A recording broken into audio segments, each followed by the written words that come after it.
Hello everyone, welcome back to my channel after a long time. आज हम बहुत ही मज़े का केक बनाएंगे जो कि है मलाई केक। बहुत ही सॉफ्ट, बहुत ही ज़्यादा मज़े का बनता है। तो इसके लिए क्या करना है, आपने सबसे पहले तो आपने किसी भी बाउल में आपने लेना है 1 कप ऑयल। और ऑयल डालने के बाद आपने क्या करना है कि आपने इसमें 3 से 4 टेबलस्पून भर के दही डालना है। बहुत ही ज़्यादा मज़े का बनेगा, बहुत ही सॉफ्ट बनेगा। तो आपने इसमें दही डाल देना। और दही डालने के बाद आपने इसमें जो है ना वो शुगर डालनी है। शुगर आप अकॉर्डिंग टू योर टेस्ट डाल दीजिए, या फिर 3 टेबलस्पून जो है ना काफ़ी रहेगा। मैंने ज़रा बड़ा चम्मच लिया था तो मैंने 2 चम्मच डाला है, लेकिन बहुत ही ज़्यादा अच्छा बनता है ये। और इसको अब आपने अच्छे तरीके से मिक्स करना है। तब तक मिक्स करना है जब तक कि आपकी जो चीनी है ना वो इसमें अच्छे तरीके से हल हो जाए। तो इसको मैं मिक्स कर रही हूँ।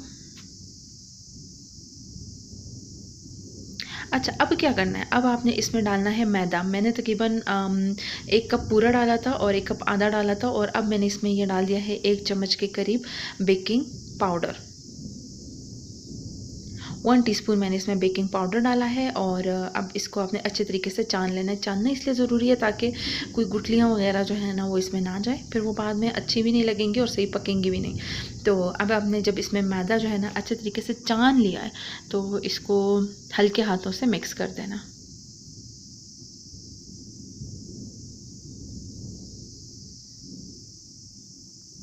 अच्छे तरीके से मिक्स करना है। साइड्स पे जो लगा हुआ है हमारा मैदा उसको भी साथ साथ उतारते जाना है और मिक्स करते जाना है।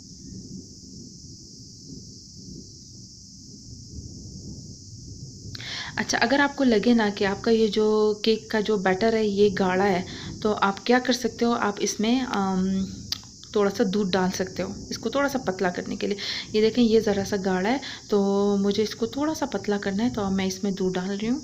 आप तकरीबन 2 to 3 टेबलस्पून दूध डाल दीजिए और इसको मिक्स कीजिए। अगर आपका बैटर जो है ना रिक्वायर्ड कंसिस्टेंसी में आ जाता है तो बस उतना दूध डाल के बाकी और मत डालिएगा। ये देखिए, बस ये कंसिस्टेंसी है जो कि हमें चाहिए।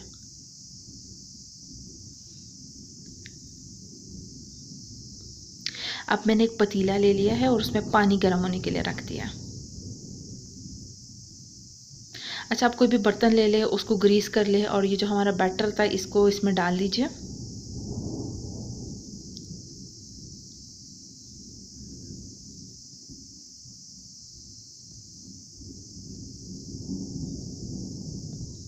ये मैंने सारा इसमें डाल दिया।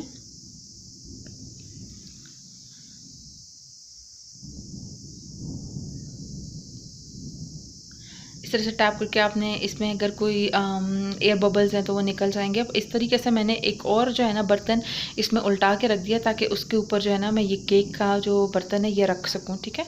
और इसको आपने कवर कर देना है।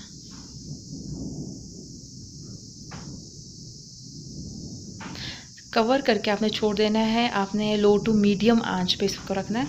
और साथ ही साथ मैंने एक और बर्तन में जो है ना वो ले लिया है मिल्क, और उसमें मैंने डाल दिए हैं इलायची, और ये मैंने डाल दिया जी चीनी। इसको आपने अच्छा सा बॉईल करके गाढ़ा कर देना है। और तकरीबन 25 मिनट्स बाद हमारा केक बन के तैयार हो गया था। तो आपने इस तरीके से उसमें सुराख कर देना है ताकि जो हम इसके ऊपर दूध डालेंगे ना तो वो अंदर तक चला जाए। ये दूध जो है ना मैंने ज़्यादा गाढ़ा नहीं किया, आप इसको थोड़ा सा और भी रिड्यूस कर लीजिएगा तब ज़्यादा अच्छा लगता है। तो इस तरीके से ये दूध इसके ऊपर डालते जाना है, और जितना भी आप दूध डालेंगे ना ये केक उसको सोक कर लेगा। तो ये बस इसके ऊपर डालते जाना है और ये इसको सोक कर लेगा। फिर आपने ऊपर से और डालना है। और अगर आप गार्निश करना चाहते हैं तो अपनी फेवरेट ड्राई फ्रूट से इसको गार्निश कीजिए, सर्व कीजिए। और सब मुझे बताइएगा कि आपको ये रेसिपी कैसी लगी। Thank you so much for watching. Take care. अल्लाह हाफ़िज़।